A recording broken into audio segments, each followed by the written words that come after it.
3 years ago, Captain David Parker, a 41-year-old military physician, vanished without a trace after completing a classified COVID-19 relief mission in Puerto Rico. His disappearance plunged his wife Sarah and their twin daughters into a nightmare of unanswered questions. While the military branded him a deserter, the Parker family never lost hope, fighting tirelessly for the truth to emerge from the shadows of bureaucratic silence. Before we continue, subscribe and hit the bell icon. Here we reopen archived cases with respect and proof. It was March 15, 2020, when Captain David Parker received his orders. The world was spiraling into chaos as the COVID-19 pandemic reached American shores, and military medical personnel were being deployed to assist overwhelmed civilian hospitals and remote communities. Parker, a decorated Army physician with 15 years of service, had volunteered for the most challenging assignments throughout his career. This mission to Puerto Rico seemed no different: provide medical support to isolated mountain communities where access to healthcare had become nearly impossible. Sarah Parker kissed her husband goodbye at Fort Bragg that cold March morning, watching as he loaded his military transport with medical supplies and emergency equipment. Their twin daughters, Emma and Grace, then only 12 years old, waved from the kitchen window as their father's convoy disappeared down the base road. None of them knew it would be the last time they'd see David Parker alive. The mission parameters were straightforward: establish mobile medical units in 3 remote villages in Puerto Rico's mountainous interior, provide COVID-19 testing and treatment protocols, and train local healthcare workers on emergency procedures. Parker's team consisted of 6 specialists, nurses, medics, and logistics personnel, all handpicked for their expertise in field medicine and disaster response. For the first week, Parker's daily reports came through military channels like clockwork. His communications painted a picture of communities desperately in need of medical intervention, where elderly residents hadn't seen a doctor in months, and fear of the virus kept families isolated in mountain cabins. The team worked 18-hour days, setting up temporary clinics in community centers and churches, testing hundreds of residents and distributing crucial medical supplies. But David Parker was more than just a military physician. He was a man driven by compassion and an unwavering commitment to his oath to do no harm. Colleagues described him as methodical, detail-oriented, and someone who never left a job half-finished. His wife Sarah often joked that David would document every minor detail of their family vacations, filling notebooks with observations about local culture, geography, and people they met. It was this meticulous nature that would later become crucial to understanding his fate. The last official communication from Captain Parker came on March 22, 2020. His report indicated that the team had successfully established protocols in 2 villages and was preparing to move to their final location, a remote settlement near the El Yunque National Forest.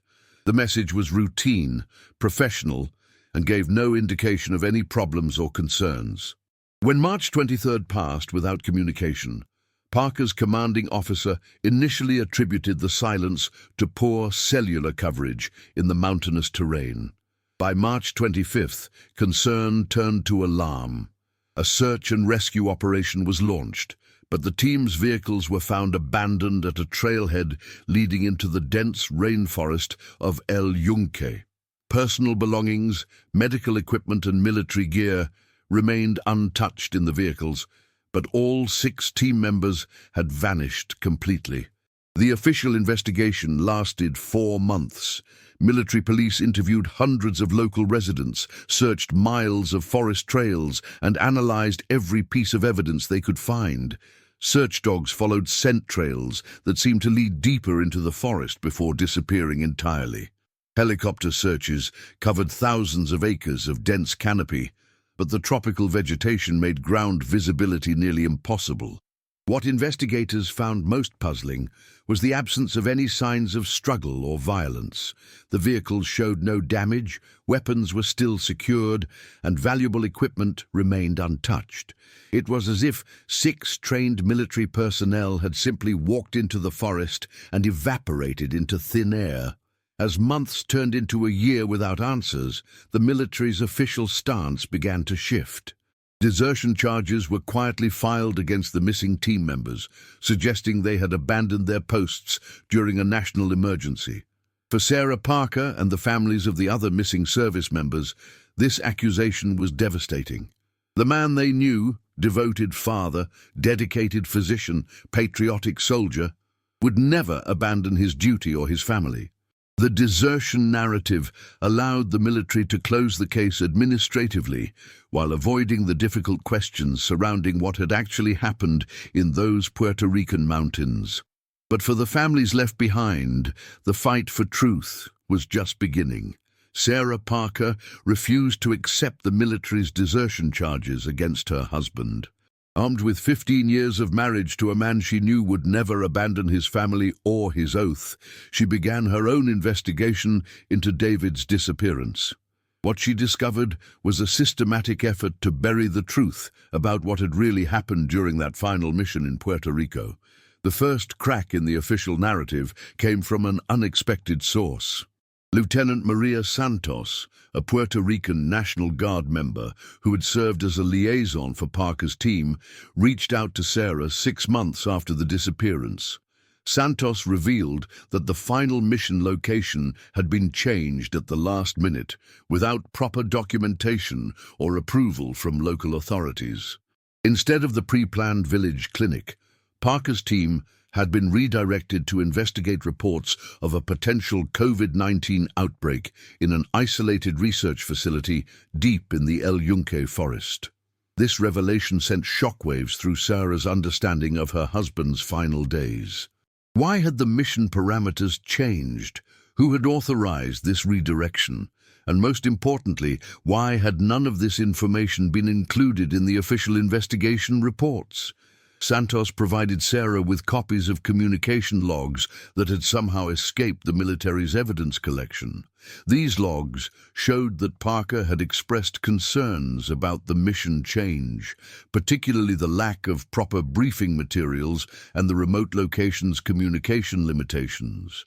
In his final logged communication with Santos, Parker had mentioned unusual circumstances at the research facility and requested additional backup personnel, a request that was apparently denied.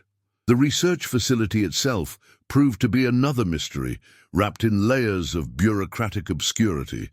Records showed it was operated by a private biomedical company under contract with various government agencies, conducting what were described as environmental health studies related to tropical disease vectors. However, when Sarah attempted to contact the facility directly, she discovered it had been officially closed and evacuated just days after Parker's team had gone missing. Dr. Elena Rodriguez, a tropical medicine specialist who had worked briefly at the facility in 2019, agreed to speak with Sarah under conditions of anonymity. Rodriguez revealed that the research being conducted there went far beyond simple environmental studies. The facility had been testing experimental treatment protocols for various infectious diseases, including early COVID-19 interventions that had not yet received FDA approval. According to Rodriguez, the facility's remote location and limited oversight made it an ideal testing ground for treatments that might not meet standard ethical review processes. Researchers were under enormous pressure to develop effective COVID-19 interventions, and the isolated Puerto Rican location allowed for experimentation that would have been impossible in mainland facilities subject to stricter regulatory oversight. The timeline of events became even more suspicious when Sarah discovered that the facility's closure had been classified as an emergency evacuation due to what officials termed environmental hazards. No specific details about these hazards were ever made public, and all personnel who had worked at the facility were required to sign comprehensive non-disclosure agreements as part of their severance packages. Sarah's investigation also uncovered financial irregularities surrounding the facility's operations. Congressional budget records showed millions of dollars in emergency COVID-19 research funding had been allocated to the company operating the facility, but detailed accounting of how these funds were spent was classified under national security provisions. The same classification blocked Sarah's Freedom of Information Act requests for documents related to her husband's mission. As Sarah dug deeper, she began to receive warnings from unexpected sources. A former colleague of David's at Walter Reed Medical Center called to suggest she let sleeping dogs lie for the safety of her family.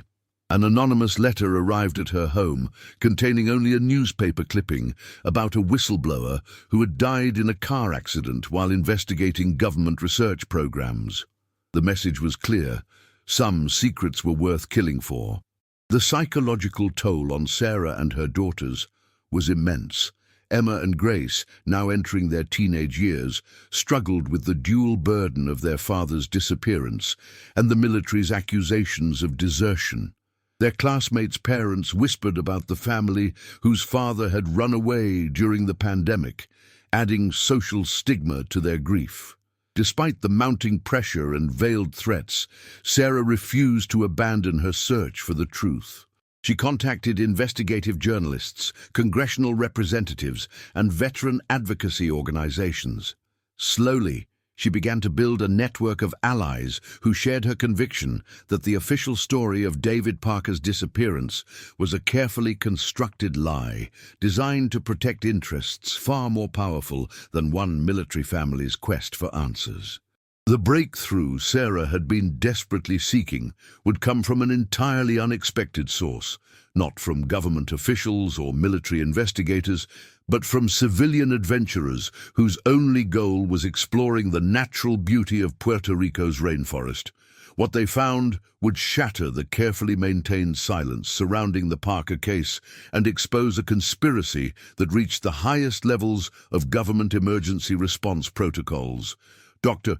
James Mitchell had been David Parker's closest friend and colleague at Walter Reed Medical Center for over a decade. When the desertion charges were filed against the missing team, Mitchell knew something was fundamentally wrong. The David Parker he knew was incapable of abandoning his duty, his team, or his family.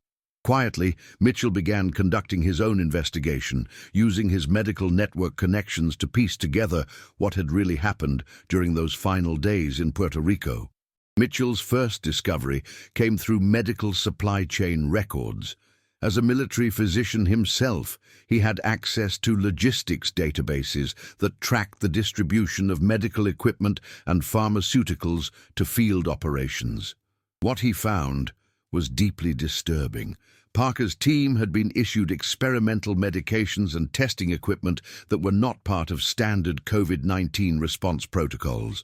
These supplies included investigational antiviral compounds that were still in early trial phases and diagnostic tools that required specialized training to operate safely. The pharmaceutical manifest for Parker's mission included drugs that Mitchell had never seen deployed in field operations. Several were experimental immunosuppressants, typically used in organ transplant procedures, while others were prototype antiviral agents that had shown promise in laboratory settings but had never been tested in human populations. Most concerning was the inclusion of sedatives and chemical restraints, typically used in psychiatric facilities, items that had no logical place in a civilian medical assistance mission. Mitchell reached out to Dr. Sarah Chen, a virologist at the CDC who had been involved in early COVID-19 research protocols. Chen was initially reluctant to discuss classified research programs, but Mitchell's persistence and his genuine concern for his missing friend eventually convinced her to share what she knew about the Puerto Rican facility. According to Chen, the research station had been established as part of a rapid response network designed to test emergency treatments for pandemic scenarios. The facility's isolation made it ideal for conducting research that might be considered ethically questionable under normal circumstances. But the COVID-19 emergency had created a situation where traditional oversight mechanisms were suspended in favor of accelerated research timelines. Chen revealed that the research being conducted at the facility involved exposing volunteer subjects to controlled doses of various pathogens, including early strains of COVID-19, to test the effectiveness of experimental treatments.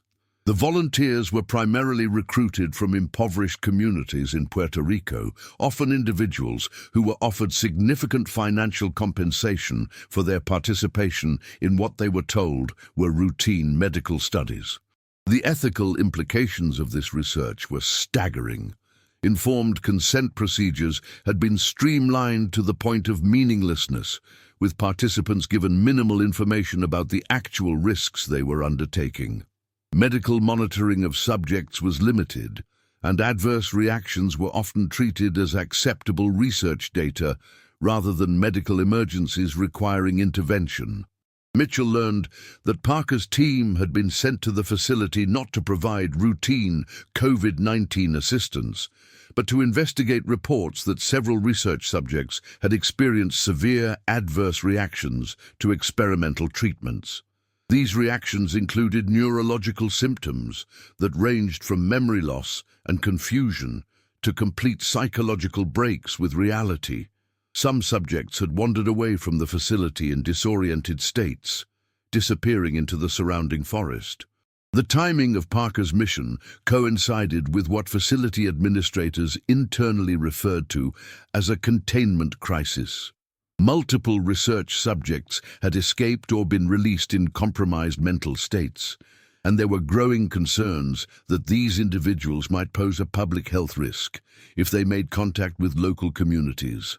Parker's medical team had been tasked with locating these missing subjects and providing emergency medical intervention. What made the situation even more dangerous was that some of the experimental treatments had created unpredictable psychological effects in test subjects. Chen shared classified incident reports describing subjects who exhibited extreme paranoia, violent outbursts, and complete dissociation from reality.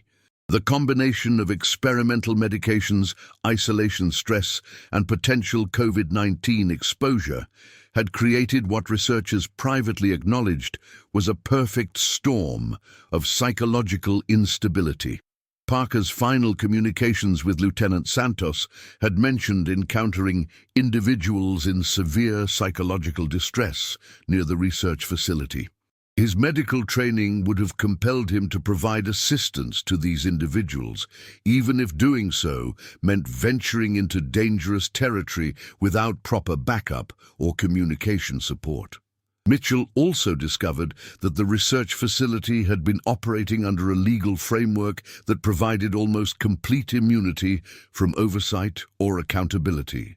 Emergency pandemic response authorizations had suspended normal regulatory requirements, and the facility's work was classified at levels that prevented even congressional oversight committees from reviewing their activities. The picture that emerged was of a medical research program that had spiraled completely out of control, with Parker and his team caught in the middle of a situation far more dangerous than they had been prepared to handle. The desertion charges weren't just a cover-up. They were a deliberate effort to prevent any investigation that might expose the full scope of what had been happening at the Puerto Rican facility. As Mitchell continued his investigation, he began to understand that Parker's disappearance was not an isolated incident, but part of a larger pattern of whistleblowers and investigators who had attempted to expose unethical research programs being silenced or discredited. The stakes involved weren't just the reputation of one research facility, but the entire framework of emergency medical research authorizations that had been established during the pandemic. The truth about David Parker's fate lay somewhere in the dense rainforest of El Yunque, But Mitchell was beginning to realize that finding that truth would require confronting forces far more powerful and dangerous than anyone had imagined. As 2021 turned to 2022, the families of the missing military medical team found themselves trapped in a bureaucratic nightmare that seemed designed to exhaust their resources and break their resolve. Sarah Parker had spent nearly 2 years fighting desertion charges, filing appeals, and demanding congressional investigations. But every avenue seemed to lead to dead ends protected by national security classifications and emergency pandemic authorities. The psychological toll on the Parker family was devastating. Emma and Grace Parker, now 14, had developed severe anxiety disorders related to their father's disappearance and the military's accusations against him. School counselors reported that both girls struggled with trust issues and recurring nightmares about their father being hunted through dark forests.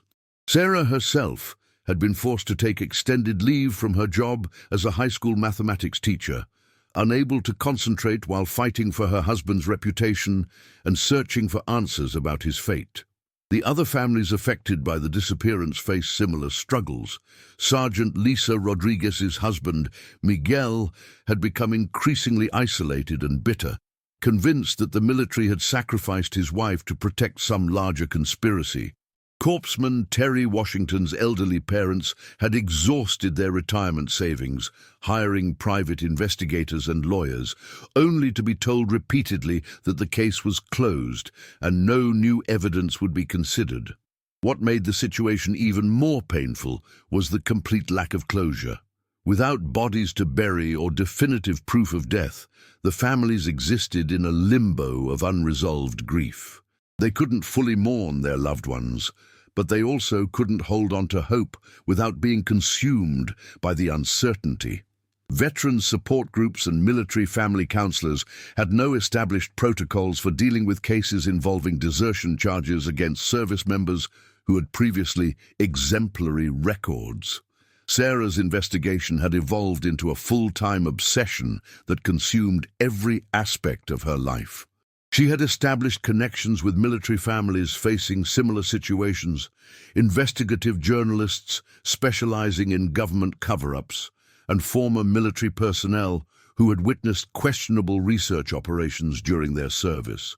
Through these networks, she began to piece together a pattern of military medical personnel who had disappeared or died under suspicious circumstances after encountering classified research programs.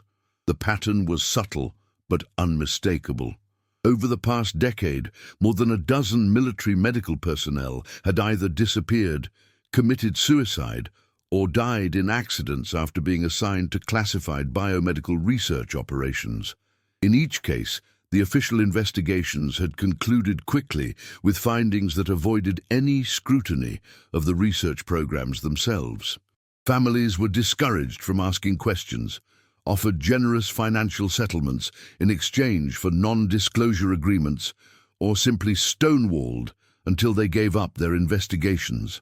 Dr. Mitchell's medical network investigation had also uncovered disturbing information about the broader scope of emergency pandemic research authorizations. Under the cover of COVID-19 emergency response, numerous research facilities had been granted unprecedented freedom to conduct human testing with minimal oversight.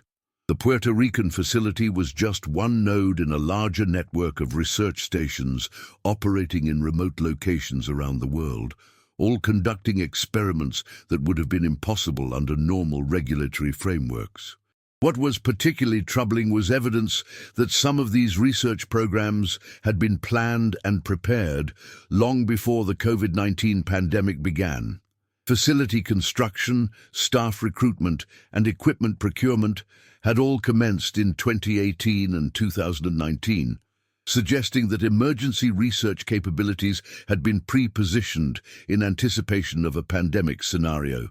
The speed with which these facilities became operational during the early days of COVID-19 indicated extensive advance preparation. Mitchell had also discovered financial connections between the research facilities and defense contractors specializing in biological warfare countermeasures. The same companies that developed chemical and biological weapons detection systems were also involved in pandemic response research, creating potential conflicts of interest that raised questions about whether some research was actually focused on developing countermeasures to natural pandemics or on understanding the effects of deliberately deployed biological agents. The breakthrough Sarah had been desperately seeking finally came from an unexpected source. Dr. Elena Rodriguez, the tropical medicine specialist who had previously worked at the Puerto Rican facility, contacted Sarah with news that a former security guard from the facility was willing to speak about what he had witnessed during the final weeks of operation. Carlos Mendoza had worked as a night security guard at the research facility from its opening in 2019 until its emergency closure in March 2020. Unlike the research staff, who were required to sign comprehensive non-disclosure agreements, Mendoza had been employed through a local security company and had never been briefed on the classified nature of the facility's work. What he had observed during his night shifts had haunted him for 3 years, but fear of retaliation had kept him silent. Mendoza agreed to meet Sarah at a small coffee shop in San Juan, far from the mountain facility where he had worked. His hands shook as he described the nights when he had heard screaming from the research buildings, the mornings when he arrived to find evidence that someone had attempted to break out of the supposedly secure facility, and most importantly, the final week of operation, when military vehicles arrived and personnel began what appeared to be an emergency evacuation. According to Mendoza, David Parker's military team had arrived at the facility on March 22, 2020, but their mission had been very different from routine medical assistance. They had been brought in to help contain a situation that had spiraled completely out of control, with multiple research subjects experiencing severe psychological reactions to experimental treatments. Some subjects had become violent and dangerous, while others had wandered away from the facility in confused, disoriented states. Mendoza's testimony provided the first eyewitness account of what had actually happened during Parker's final mission, but it also raised even more disturbing questions about what the military medical team had encountered in those research buildings and what had ultimately led to their disappearance into the El Yunque forest. Carlos Mendoza's testimony revealed that the final week of operations at the Puerto Rican research facility had descended into chaos that facility administrators were desperate to contain. What had started as controlled medical research had transformed into a humanitarian crisis that threatened to expose the entire program to public scrutiny and legal accountability. According to Mendoza, the trouble had begun in early March 2020, when several research subjects began exhibiting severe neurological symptoms that went far beyond the expected side effects of experimental COVID-19 treatments. These individuals experienced complete personality changes, became extremely paranoid and aggressive, and displayed what Mendoza described as animalistic behavior that terrified both staff and other research subjects. The facility's medical staff had been overwhelmed by the severity of these reactions. Dr. Rodriguez later confirmed to Sarah Parker that the research protocols had been designed to test experimental antiviral compounds and immune system modulators. But the combination of these drugs with isolation stress and potential COVID-19 exposure had created unexpected neurochemical reactions in some subjects' brains. What made the situation particularly dangerous was that the facility had been conducting research on individuals from vulnerable populations who had limited access to legal advocacy or media attention. Many subjects were undocumented immigrants, homeless individuals, or people with histories of mental illness who had been recruited through social service organizations with promises of medical care and financial compensation. When these individuals began experiencing severe adverse reactions, facility administrators faced the choice between providing proper medical care, which would expose the research program, or attempting to manage the crisis internally. Mendoza reported that by mid-March, several research subjects had either escaped from the facility or been released in compromised mental states because staff could no longer safely contain them. These individuals had wandered into the surrounding El Yunque forest, some still under the influence of experimental medications that impaired their judgment and perception of reality. The decision to call in David Parker's military medical team had been made when facility administrators realized they faced a potential public relations disaster. If disoriented research subjects made contact with local communities or were discovered by tourists visiting the national forest, questions would inevitably be asked about where these individuals had come from and what had happened to them. Parker's team had been briefed that their mission was to locate these missing individuals and provide emergency medical intervention, but they had not been fully informed about the experimental nature of the treatments these subjects had received or the potential dangers they might face. The military medical personnel expected to encounter COVID-19 patients requiring routine assistance, not individuals suffering from severe drug-induced psychological episodes. Mendoza's most disturbing testimony concerned what he witnessed on the night of March 22nd, when Parker's team first arrived at the facility. Through security monitors, he observed heated discussions between Parker and facility administrators, with Parker apparently expressing serious concerns about the condition of research subjects he was being asked to treat. Mendoza could see that Parker was taking extensive notes during these conversations, documenting information that facility staff clearly preferred he not record.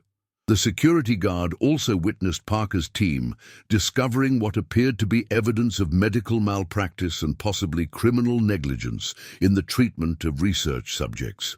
Several team members were observed collecting samples and photographing conditions within the facility, activities that generated intense conflict with facility administrators who attempted to prevent documentation of what they called proprietary research protocols. On the morning of March 23rd, Mendoza arrived at work to find the facility in the midst of an emergency evacuation. Research staff were destroying documents, loading equipment into trucks, and preparing to abandon the site entirely. When he asked supervisors what was happening, he was told that the facility was being closed due to environmental contamination that posed health risks to personnel. Most significantly, Mendoza reported that Parker's military team had left the facility during the early morning hours of March 23rd, not to continue their original mission, but in pursuit of someone or something that had fled into the forest. Security cameras showed the team loading their vehicles with tracking equipment and emergency medical supplies before driving toward the forest trailhead where their vehicles were later found abandoned. Facility administrators had clearly expected Parker's team to return within hours because evacuation procedures were temporarily suspended while they waited for the military personnel to complete their forest mission. When the team failed to return by evening, facility administrators made the decision to complete the evacuation and abandon any search efforts. Mendoza's testimony suggested that Parker's team had discovered something at the facility that they felt compelled to pursue into the forest, despite the obvious dangers and their lack of backup support. This something could have been escaped research subjects in need of medical assistance, evidence of criminal activity that needed to be preserved, or potentially something even more dangerous that had been created by the experimental research program. The security guard's account also explained why the military investigation had found no signs of violence or struggle at the abandoned vehicles. Parker's team had made a deliberate decision to continue their mission on foot into the dense rainforest, believing they were pursuing a humanitarian or professional obligation that outweighed the risks to their own safety. If this case has already gripped you, leave a like. It helps David Parker's story reach more people. Sarah Parker finally had the witness testimony she needed to challenge the desertion charges against her husband, but Mendoza's revelations also opened up even more terrifying questions about what Parker's team had actually encountered in that forest and why no trace of them had ever been found. The El Yunque National Forest covers 28,000 acres of dense tropical rainforest in northeastern Puerto Rico, with terrain so challenging that experienced hikers have become lost for days within miles of marked trails. For David Parker's military medical team, venturing into this wilderness while pursuing unknown objectives would have been extraordinarily dangerous even under the best circumstances. But according to Carlos Mendoza's testimony, they had entered the forest while tracking individuals suffering from severe drug-induced psychological episodes, a mission that multiplied the risks exponentially. Sarah Parker's investigation into the forest environment revealed why search and rescue efforts had failed so completely in 2020. El Yunque receives over 200 inches of rainfall annually, creating a perpetually humid environment where organic materials decompose rapidly and weather conditions can change from clear to torrential downpour within minutes. The forest canopy is so dense that helicopter searches are largely ineffective, while ground searches are hampered by terrain that includes steep ravines, unstable mudslides, and vegetation so thick that visibility is often limited to a few feet. Dr. Mitchell's analysis of Parker's medical training and personality suggested that his friend would have felt professionally obligated to provide assistance to research subjects suffering from experimental drug reactions, regardless of personal danger. Parker had specialized in emergency medicine and battlefield trauma care, making him particularly qualified to handle medical emergencies in challenging environments. His sense of duty would have compelled him to pursue individuals in medical distress, even if it meant leaving the relative safety of marked trails. The timeline of events suggested that Parker's team had been tracking multiple individuals who had fled the research facility in different directions. Vehicle analysis showed that the team had driven to several different forest access points before ultimately abandoning their vehicles at the main trailhead. This indicated they had been following complex search patterns, possibly trying to locate several different missing persons simultaneously. Weather records from March 2020 showed that the team had entered the forest during a period of particularly severe tropical storms. Heavy rainfall would have quickly obliterated any tracks or trail markers, while reducing visibility and making communication with the outside world nearly impossible. Under these conditions, even experienced forest navigation could become fatally disorienting within hours. Sarah's research into similar incidents revealed that El Yunque had been the site of numerous disappearances over the decades, with search and rescue teams often unable to locate missing persons despite intensive efforts. The forest's combination of dense vegetation, unpredictable weather, and challenging terrain created what local rangers privately referred to as death trap conditions for anyone who strayed from established trails. What made Parker's situation even more dangerous was that his team had been pursuing individuals whose judgment and behavior had been severely compromised by experimental medications. These research subjects might have fled deeper into the forest when approached by uniformed military personnel, or they might have become violent if they perceived the medical team as a threat. Parker's team would have been trying to provide emergency medical care to people who might have been unable to recognize that help was being offered. Former facility researcher Dr. Rodriguez provided Sarah with classified information about the specific experimental drugs that research subjects had been receiving.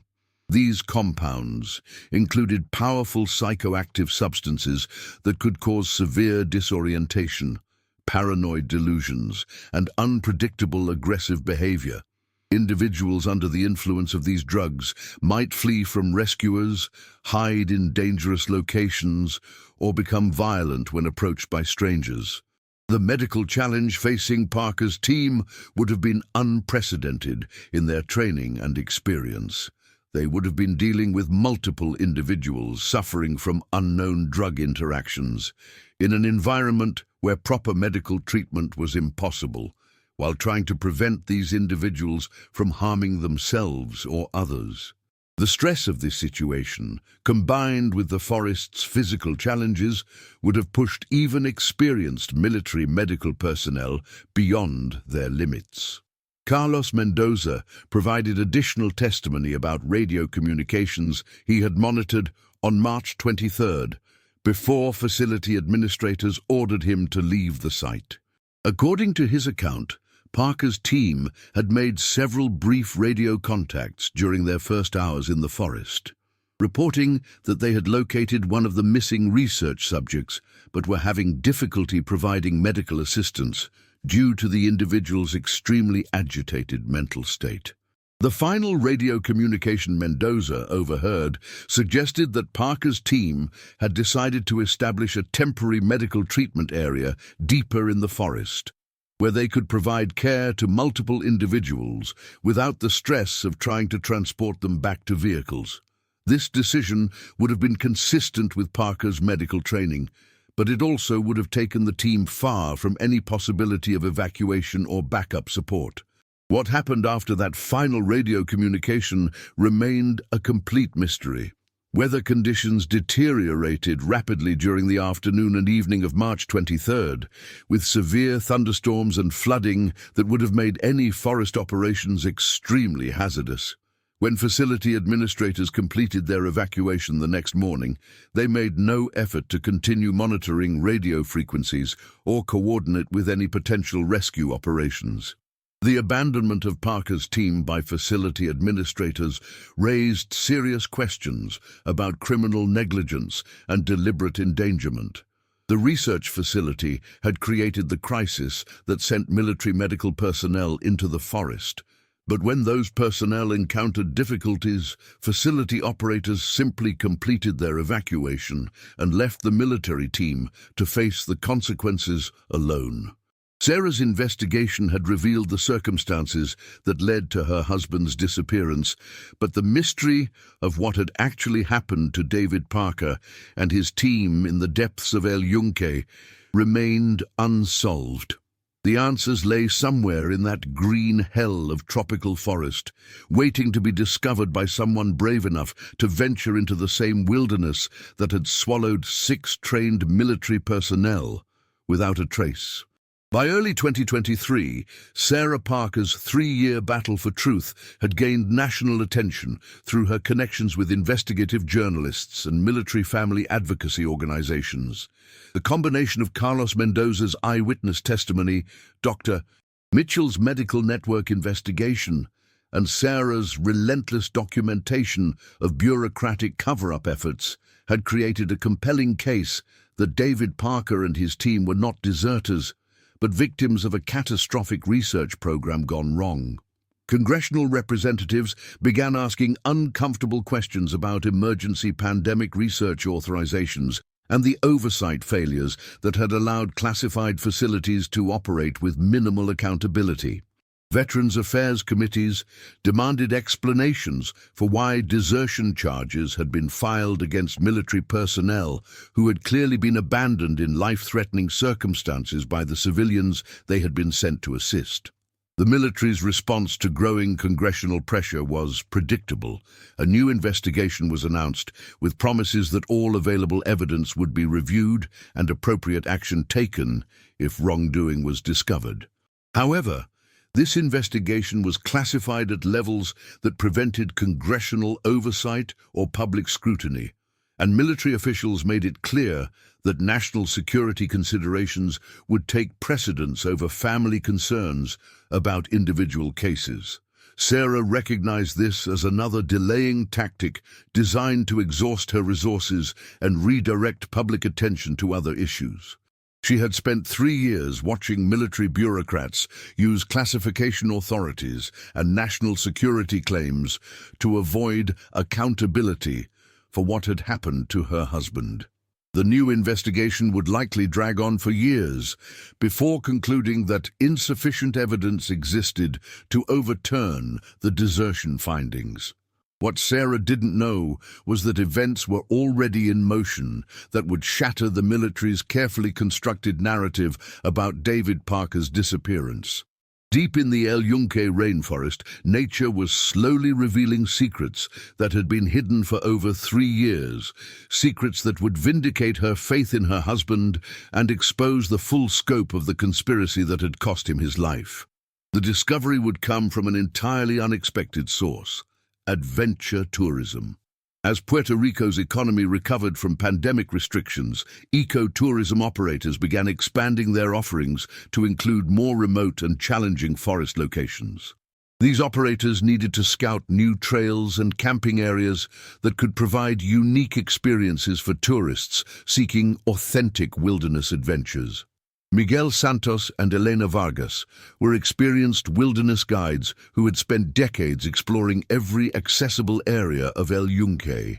In March 2023, they were conducting a survey of potential new hiking routes in the forest's most remote sections, areas that had been largely unexplored since the pandemic had suspended most tourism activities. Their mission was to identify locations suitable for multi-day wilderness camping expeditions for experienced hikers. The area they were exploring was particularly challenging terrain, far from established trails and accessible only to individuals with advanced outdoor skills and specialized equipment. This was exactly the type of location where someone fleeing in a drug-induced panic might have sought shelter, and where military medical personnel might have established an emergency treatment area away from populated areas. On March 15, 2023, exactly 3 years after David Parker had received his orders for the Puerto Rico mission, Santos and Vargas made a discovery that would change everything.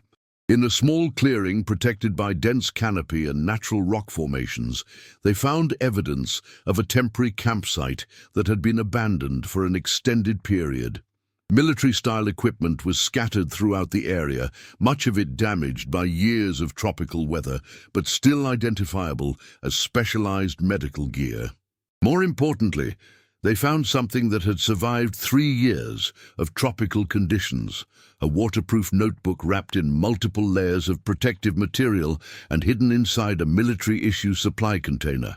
The notebook was filled with handwritten entries in English, documenting what appeared to be detailed medical observations and increasingly desperate attempts to treat individuals suffering from severe drug-induced psychiatric episodes. The handwriting in the notebook matched samples of David Parker's medical documentation that Sarah had provided to multiple investigators over the past 3 years.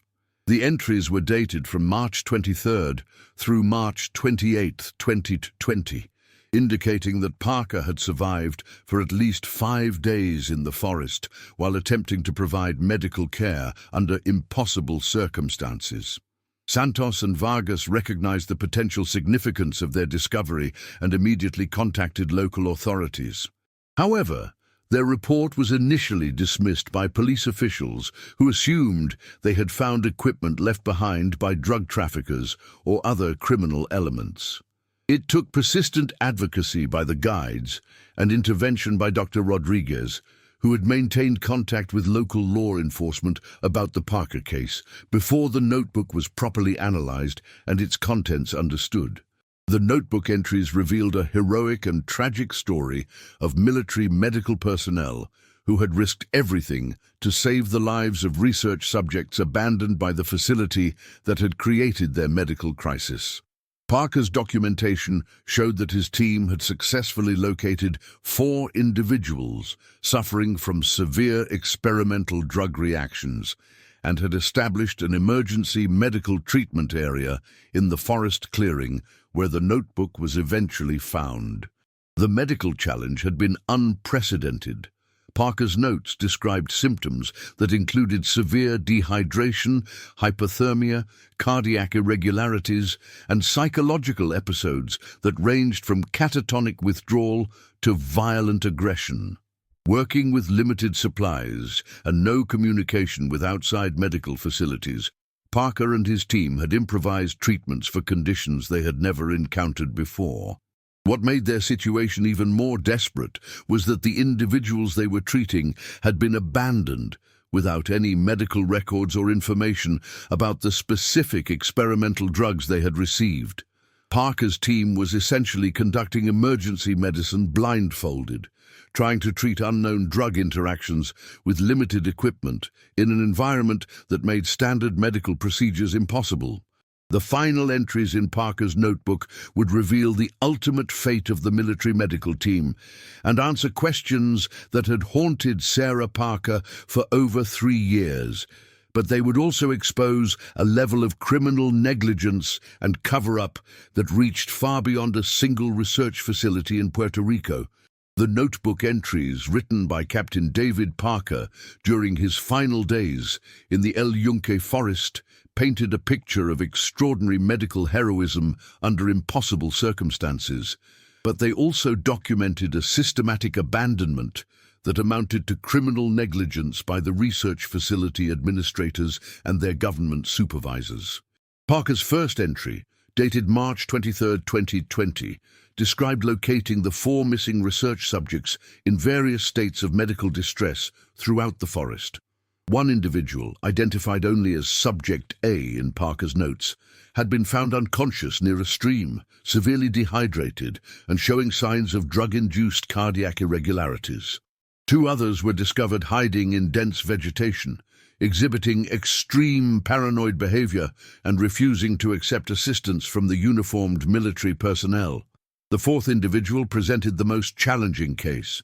Parker's notes described someone who alternated between periods of violent aggression and complete catatonic withdrawal, requiring constant medical supervision to prevent self-harm. This person had apparently consumed additional experimental drugs after fleeing the facility, creating a complex overdose situation that Parker's team was attempting to treat with field-expedient medical procedures. Parker's medical documentation revealed the full scope of the experimental research program that had created this crisis. The research subjects had been given combinations of experimental antiviral compounds, immune system modulators, and neurotropic drugs that were designed to test COVID-19 treatment protocols. However, the drug combinations had never been properly tested for safety interactions, and several subjects had received dosages that exceeded recommended levels due to administrative errors at the research facility. What was most disturbing about Parker's notes was his documentation of the research facility's complete abandonment of responsibility for the medical crisis they had created. According to Parker's entries, he had attempted to contact facility administrators multiple times during his first day in the forest, seeking medical records and guidance about treating the experimental drug reactions. All of his communication attempts were ignored, and radio frequencies that had been provided for emergency coordination were apparently abandoned when facility evacuation began. Parker's team had been forced to conduct emergency medicine without any information about the specific drugs involved, the dosages administered, or the medical histories of the individuals they were treating. They were essentially flying blind while trying to save the lives of people who had been abandoned by the research program that had created their medical emergency. The notebook entries also revealed Parker's growing awareness that he and his team had been deliberately isolated and cut off from support. His attempts to contact military command through standard communication channels failed, and emergency beacon signals designed to summon rescue operations were apparently being ignored or suppressed. Parker began to suspect that powerful interests wanted his team to disappear, along with the evidence of the research facility's criminal negligence. By March 25th, Parker's tone had shifted from professional medical documentation to increasingly desperate appeals for anyone who might eventually find his notebook. He wrote detailed accounts of the experimental drugs and their effects, hoping this information might help future medical personnel treat similar cases. He also began documenting evidence of what he called systematic medical malpractice and human rights violations at the research facility. Parker's entries revealed that his team had been making progress treating the research subjects despite the impossible circumstances. 2 of the 4 individuals had stabilized enough to assist with basic camp operations, while the other 2 required constant medical supervision but were no longer in immediate danger of death. The military medical team had essentially established a wilderness trauma center that was saving lives abandoned by the facility that had caused the crisis. However, tropical weather conditions were rapidly deteriorating their situation. Heavy rainfall had contaminated their water supply, while high humidity and temperature were accelerating equipment failures and medical supply degradation. Parker's notes indicated that his team was facing a race against time to either evacuate their patients to proper medical facilities or find a way to signal for rescue operations. The most heartbreaking entries came from March 26th and 27th, when Parker began writing letters to his wife Sarah and daughters Emma and Grace. These personal messages revealed a man who understood he might not survive the situation, but was determined to ensure that the truth about his team's heroism and the research facility's crimes would eventually be discovered. Parker wrote to Sarah, "If you're reading this, then someone found what we tried so hard to preserve. We didn't desert our duty. We died trying to save people who were abandoned by the system that was supposed to protect them. Don't let them call us cowards or criminals. We stayed because leaving these people to die would have made us the monsters they want to pretend we were." His final entries, dated March 28th, described rapidly deteriorating conditions that were overwhelming his team's ability to maintain their emergency medical operations.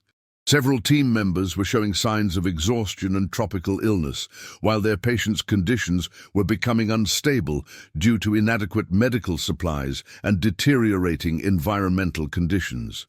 Parker's last written words were, "Weather getting worse. Can't maintain operations much longer. If we don't make it out, know that we tried to do what was right.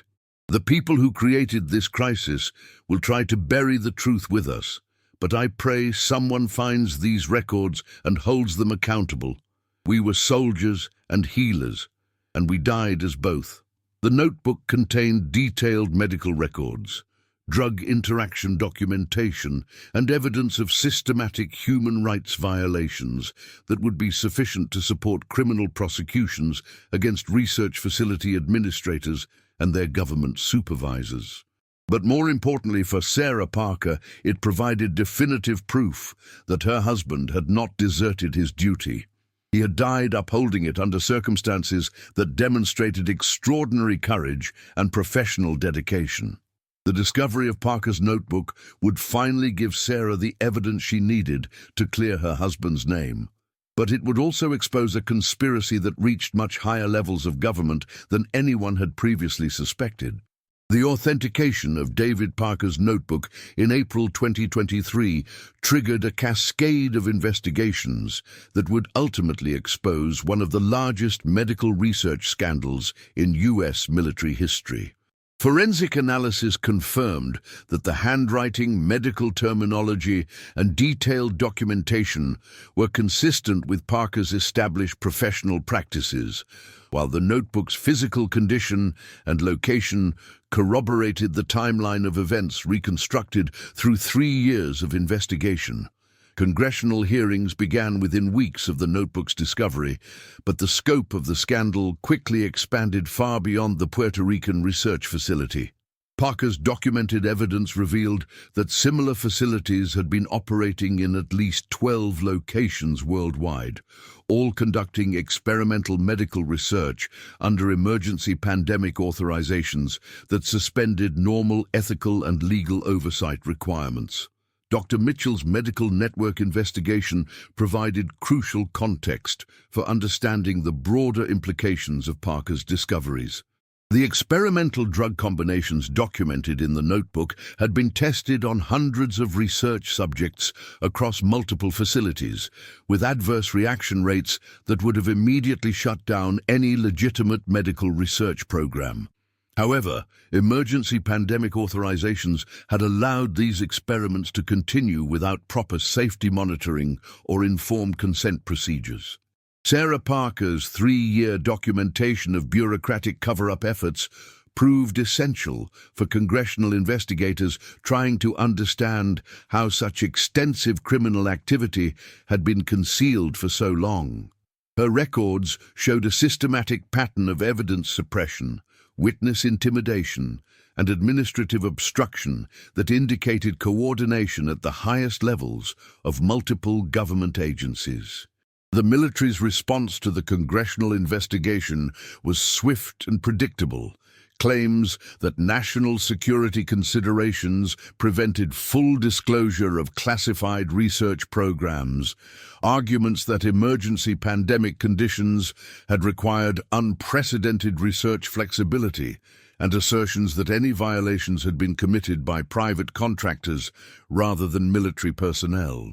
However, Parker's notebook contained specific evidence that military commanders had been fully aware of the ethical violations and safety risks associated with the research programs. His documentation included copies of communications that showed facility administrators had informed military supervisors about adverse reactions and subject escapes, but had been instructed to continue operations while minimizing documentation of problems.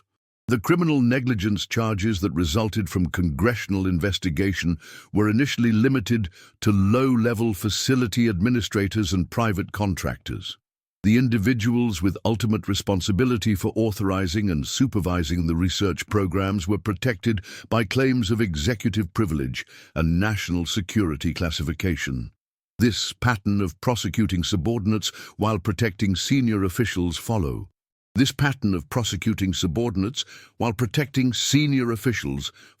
same template that had been used to cover up military scandals for decades. Sarah Parker's victory in clearing her husband's name was bittersweet. The desertion charges were officially dropped, and David Parker was posthumously awarded the Distinguished Service Cross for extraordinary heroism in attempting to save civilian lives under impossible circumstances. His military medical team received similar recognition, with their families finally receiving the honor and benefits they had been denied for over 3 years. However, the broader questions of accountability remained largely unresolved. The research programs that had killed Parker and his team were quietly discontinued, but most of the officials who had authorized and supervised these operations retired with full benefits and security clearances intact. Congressional investigators found that crucial documents had been destroyed or classified beyond their access levels, making comprehensive accountability nearly impossible.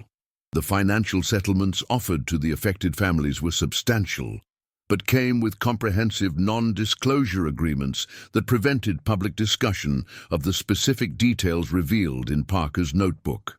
Several families accepted these agreements, exhausted by years of legal battles and eager to move forward with their lives. Sarah Parker refused the settlement offer.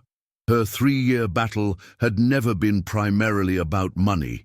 It had been about truth, accountability, and ensuring that her husband's sacrifice was properly recognized.